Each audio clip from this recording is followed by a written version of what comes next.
네, 안녕하세요. 로열러더 투자 전략가 로로쌤입니다. 자, 2020년 10월 29일 목요일 퇴근길 시황 시작하도록 하겠습니다. 자, 먼저 미국과 EU 급락이 나왔는데 우리나라는 반등을 보였습니다. 그러면서 코스닥은 뭐 1% 가까운 상승을 보이고 코스피도 낙폭을 크게 줄여서 뭐잘 마감했습니다. 우리나라는 굉장히 단단한 모습을 보였죠. 그리고 삼성바이오로직스가 이제 CDO 센터를 설립을 해서 이슈가 되었습니다. 그리고 셀트리온 항체치료제도 다시 한번 재부각이 됐는데 어떤 배경이 있었는지 체크해 보도록 하겠습니다. 자, 먼저 다우지수입니다. 다우지수 같은 경우는 정치적 불확실성 그리고 코로나19 영향력 이 두 가지가 문제다라고 말씀을 드렸습니다. 그래서 코로나 같은 경우는 2차 팬데믹이라는 얘기까지 나오면서 글로벌 주요국들이 재봉쇄에 들어갔다. 다시 한번 우리나라 치면 사회적 거리두기 2.5단계, 3단계가 되는 거예요. 그렇게 해서 아예 봉쇄 조치에 들어갔다. 그래도 좀 잘 버티던 독일까지도 뭐 식당이랑 솔직히 이런 쪽에 이제 좀 제한을 두려워한다라는 얘기를 할 정도면은 유럽 쪽은 굉장히 심각하구나. 뭐 진작부터 말씀을 드렸던 사항이지요. 그래서 참고하시면 될 것 같습니다. 그동안 이 이슈에 대해서 계속 말씀드릴 때 첫 번째가 이제 하락 요인으로 지금처럼 코로나19에 대한 이 확산 쪽으로 해서 주가가 하락이 나오면은 그 다음에 이 하락을 방어해 주는 것으로 경기 부양책이 나온다라고 말씀을 드렸습니다. 그래서 부양책으로 뭐 경기를 회복시키는 게 아니고 그냥 방어해 주는 역할 정도는 된다. 이렇게 해서 한 차례 방어를 해주는데 이 부양책이 미국과 EU에서 지금 지연되고 있는 것이죠. 그래서 유럽 같은 경우는 지출을 조금 꺼려하고 있는 모양이고 미국 같은 경우는 공화당은 좀 지출을 좀 꺼려하고 민주당은 좀 크게 지출을 하자라고 얘기하면서 이제 진통을 보였는데 백악관이 그래도 민주당 쪽에 많이 맞춰주기로 했는데 민주당이 끝까지 버틴 거죠. 그래서 그 부양책이 선거 전에 합의되지 못한 부분에 대해서 민주당 책임론으로 아마 트럼프가 몰고 가면은 민주당에서 유리할 게 없다. 그만큼 미국도 경제가 좋지 않다라고 말씀을 드렸습니다. 그래서 어제 전일 이제 트럼프 대통령이 뭐 강하게 비난한 것들 소식들 전해드렸습니다. 그래서 부양책이 나왔어야 되는데 이 부양책이 안 나온 게 지금 한 차례 문제가 된 것이고 그러면은 그 다음에 상승한 다음에 다시 한번 이제 하락 요인을 만들면은 이제 현재 경제 지표, 현재 경제가 어떤지 경제 전망이나 경제 지표 쉽게 표현해서 지금 재봉세에 들어갔다. 그럼 4분기 경제 어떻겠어요? 안 좋겠죠. 그러면서 4분기 전망이 안 좋다. 혹은 경제 지표가 안 좋게 나왔다. 이게 또 하락의 빌미를 마련하는 토대였습니다. 그런데 이 지표가 오늘 중요한 거는 워닝 시즌이라서 기업 실적들도 많이 나온다라고 말씀드렸죠. 미국의 GDP 발표일이라고 말씀드렸습니다. 3분기 GDP가 어떻게 나오냐에 따라서 이 지표, 그래도 3분기에는 좀 선방했다라는 정도만 나와도 양호할 것 같습니다. 우리나라가 그래서 이제 3분기 이제 GDP 잘 나와가지고 이 부분이 참 우리나라 반등에는 영향을 줄 수 있다라고 진작부터 말씀을 드렸죠. 그리고 나서 다시 한번 뭐 상승 흐름을 보이면서 코로나19 우려감 나올 때까지 경기를 계속 이 주가를 부양했던 이유는 중요한 것은 이거였죠. 코로나 이게 문제였으니까 코로나19 백신이었습니다. 그리고 치료제. 백신이나 치료제가 있어서 이게 위험하지 않다라는 것만 확인되면 되는 거잖아요. 근데 계속 임상 진행 중이고 임상이 잘 진행되고 있다라고 얘기하면서 주가를 방어해주는 역할을 계속 했었는데 이제는 진행되고 있다가 아니죠. 당장 화이자만 해도 10월 말에서 뭐 11월 초면은 이제 뭐 완료가 돼서 일주일 정도 이제 점검한 후에 발표할 수 있다라고 했습니다. 그러면은 빠르게 10월 셋째 주 정도면은 셋째 주 정도면은 이 긴급 사용 승인 신청이 가능할 수 있다라는 전망이 기존에 나왔었죠. 그리고 뭐 바로 뒤에 존슨앤존슨이 있었는데 존슨앤존슨은 이제 지금 좀 지연되고 있고 임상에 문제가 있어서 지연되고 있고 그 뒤에 모더나 같은 경우는 12월 넷째 주, 그러니까 올해 안에는 가능성이 있다라고 하죠. 그리고 아스트라제네카도 조금 지연됐지만 모더나랑 원래 비슷한 속도였는데 조금 지연됐다 중간에 잠깐 임상 중단돼서 그래서 이 정도 체크해 보시면 될 것 같습니다. 치료제 같은 경우는 뭐 렘데시비르가 지금 긴급 사용 승인 신청을 받았고 그리고 일라일릴리 같은 경우는 중증 환자 대상으로 항체 치료제 개발을 하고 있었는데 중단됐습니다. 그래서 이 부분은 잠시 후에 뭐 셀트리온 말씀드리면서 같이 한번 확인해 드릴게요. 그래서 다우 지수랑 유럽 지수가 3, 4%씩 밀렸습니다. 그래서 27,000포인트는 유지해 줘야 되는 구간이고 이탈할 경우 빠르게 회복해 줘야 됩니다. 9월에 이탈했을 때처럼 바로 회복해 주고 바로 이런 아래에서는 저점 매수세가 나와야 됩니다라고 했는데 어제 꼬리도 안 달린 게 참 아쉬운 상황이었죠. 그래서 이 부분을 오늘 GDP랑 어닝으로 해서 좀 어느 정도는 좀 극복을 해주고 위쪽으로 붙어가려는 모습을 보여줘야 됩니다. 그래서 뭐 경제지표까지 안 좋게 나오면서 이제 추가적인 급락이 나오지 않는 게 또 중요하겠죠. 네, 참고하시고요.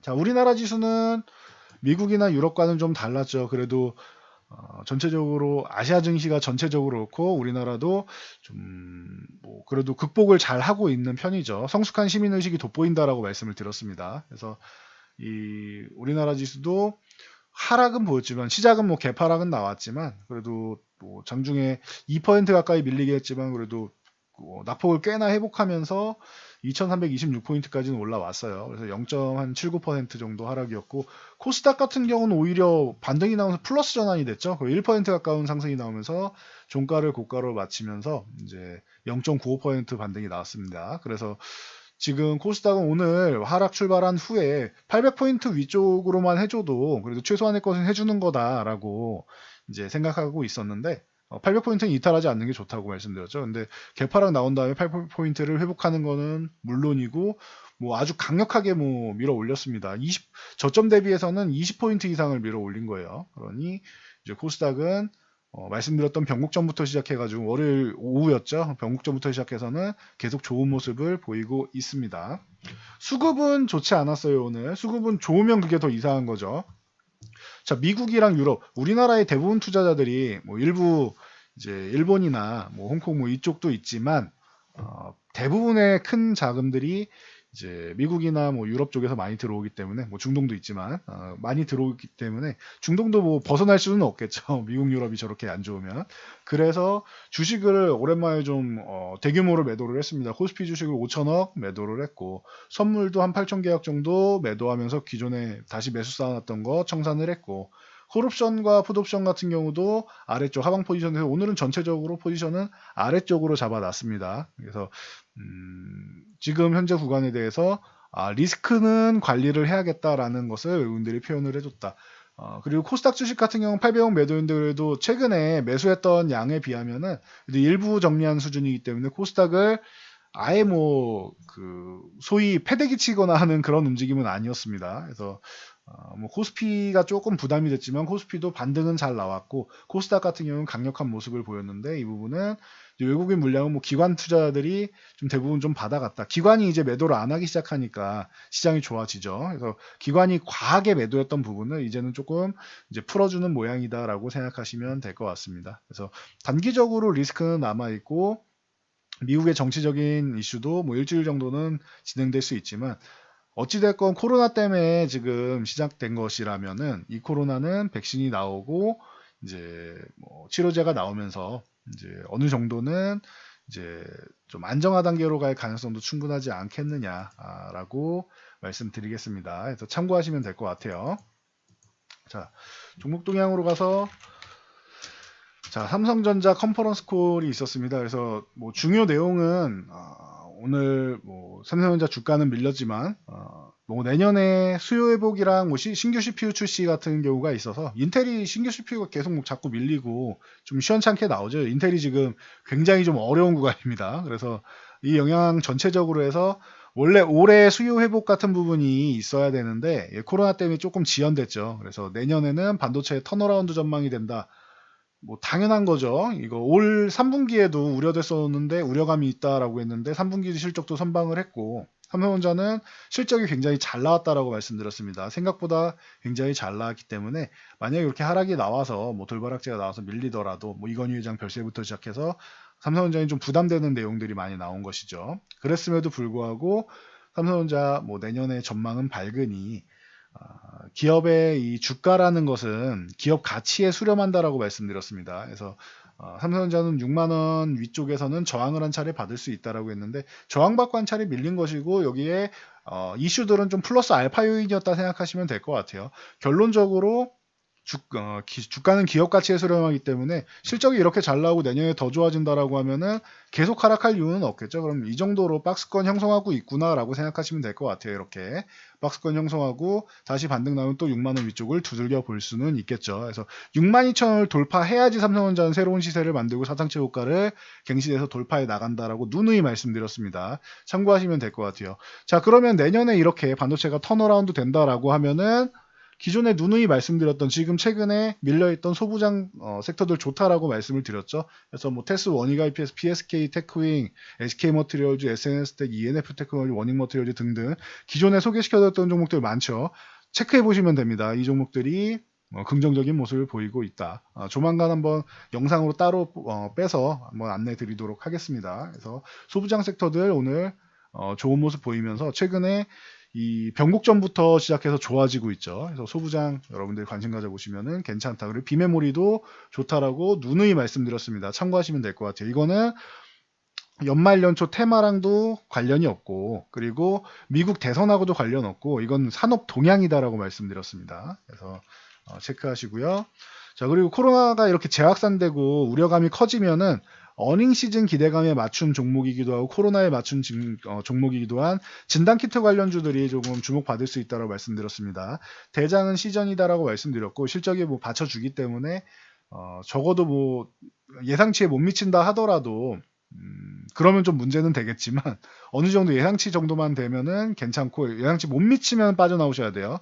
예상치만 어느 정도 비슷하게만 부합해도 시젠 같은 경우는 다시 한번 뭐 30만 원 정도는 건드릴 수 있지 않겠느냐라고 보고 있는데 그나마 이제 실적이 잘 나오는 기업이고 약간 요즘 말로는 실적 깡패라는 얘기를 하죠. 그런 기업이 시젠이기 때문에 올해 엄청난 도약을 한 기업입니다. 그래서 좀 안정적이지 않느냐라고 말씀드렸고 그리고 나서 이제 기술력 좋은 업체들로 뭐 바이오니아 말씀드렸는데 오늘 바이오니아 역시나 올라왔죠. 그리고 수젠텍 같은 경우도 적자였던 기업이 지난 분기에 흑자 전환되면서 생각보다 이 예상치를 높게 잡아서 그런 거지 실적이 그렇게 나쁜 건 아니었다. 그래서 이렇게 바닥권에 있을 이유는 없다라고 말씀을 드렸는데 뭐 역시나 뭐 이 예상대로 좀 어느 정도 움직여주는 모습입니다. 이드지씨 같은 경우도 마찬가지고요. 그래서 밀렸던 종목들이 좀 올라오고 있다. 랩지노믹스나 이런 종목들이 조금 이제 좀 느린 거 정도가 있습니다. 그래서 뭐 진단키트 관련주가 워낙 많으니까요. 근데 얘도 34,000원 아래 있을 종목은 아니다라고 보는데 용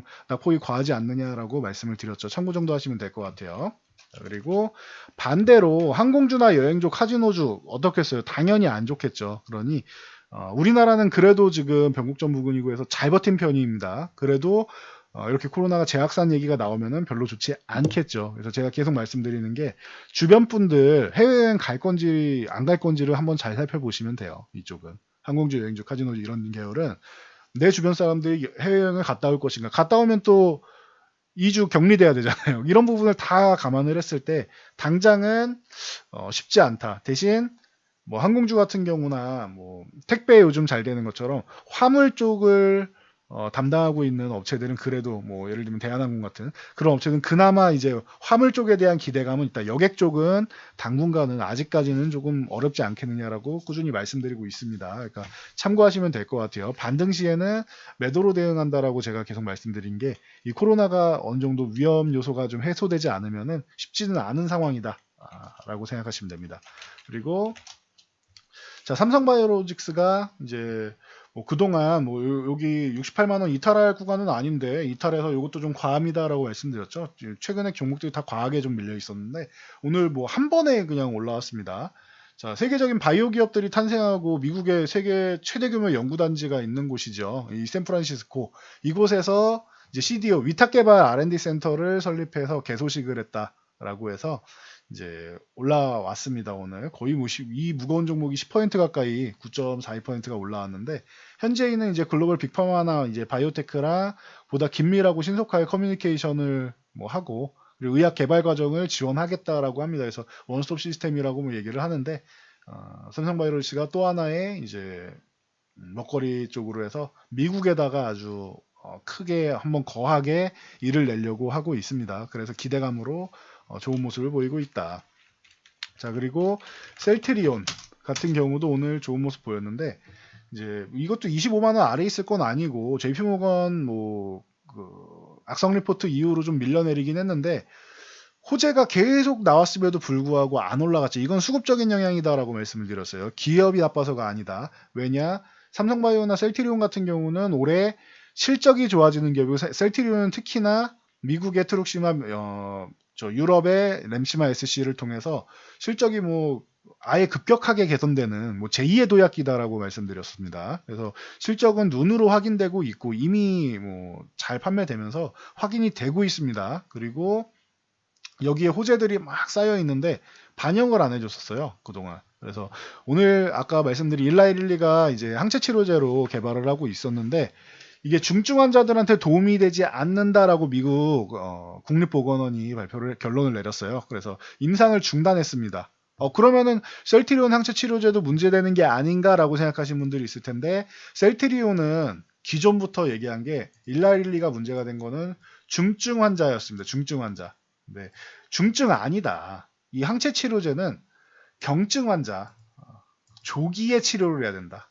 그래서 경증 환자 조기 치료제 쪽으로 강조를 했었는데 일라일리의 뭐 반사이익이 좀 얻지 않겠느냐. 그리고 셀트리온은 임상이 좀 순항 중이지 않느냐라는 얘기가 나오면서 셀트리온이 오늘 좀 이슈를 받았습니다. 그 외에도 그동안 있던 뭐 진단키트 여러 가지 뭐 이슈들이 많아요. 근데 반영을 하나도 안 해줬을 뿐입니다. 셀트리온 같은 경우는. 일단 실적부터 시작해서 호재가 쌓여있는 기업이고 3, 4합병부터 뭐 많습니다. 너무 많아가지고 나열할 수가 없습니다. 그래서 셀트리온 같은 경우도 이렇게까지 밀릴 종목은 아니다. 그리고 이게 왜 JP모건 리포트가 악성 리포트인가는 그냥 네이버에 그냥 로로쌤 검색하시면은 제가 칼럼 올린 거 있으니까 확인해 보시면 됩니다. 그래서 체크하시면 될 것 같고 마지막으로 제일약품 정도만 봐드릴게요. 전일 뭐 화이자 백신 기대감 쪽으로 해서 제일약품 쪽이 이제 58,000원을 넘어가줘야지 이제 한 차례 뭐 강세를 보일 수 있다. 위에 65,000원 요 구간이 있고 여기까지 넘어가면 이제 새로운 구간이다라고 말씀을 드렸는데 일단 5만 원 넘어서 58,000원 구간 두들겼는데 여기도 넘어갔습니다. 58,000원 넘어가서 오늘 65,000원, 66,000원, 66,000원 구간 요 구간을 두들겼는데 이 구간은 돌파하지 못했어요. 65,000원에서 6,000원 사이는. 그래서 이 구간 정도는 현재는 저항을 받았다 정도로 생각하시면 되고 58,000원 이탈하면은 매도한다 생각하고 위쪽에 돌파 시도 한번 노려볼 수는 있겠죠. 그리고 저항이 왔을 때는 기대감이 크지 않다라고 하면은 여기까지가 저항받고 밀릴 것 같다라고 하면은 분할로 매도를 하시면 되겠죠. 여기서 일부 정리, 여기서 일부 정리 이렇게 분할로 정리하시는 방법이 있습니다. 급등주 같은 경우는 꼭대기에서 매도한다라는 거는 어려워요. 그렇기 때문에 올라가면서 절반하기 어렵다 그러면 3분의 1씩이라도 3분의 1씩이라도 정리를 하시고 뭐 나는 그냥 깔끔하게 두 번에 정리하겠다면 절반씩 정리하시면 될 것 같습니다. 그래서 이렇게 급등이 나온 종목들 같은 경우는 그렇게 중간중간에 일부라도 분할 매도하면서 좀 비중을 줄이고 수익 실현하면 된다. 여기까지 말씀드리고 저는 마무리하도록 하겠습니다. 자, 영상이 도움되셨다면은 좋아요와 댓글 그리고 알람 설정 해주시고요. 영상 잘 참고해서 모두 안전 투자하시기 바랍니다.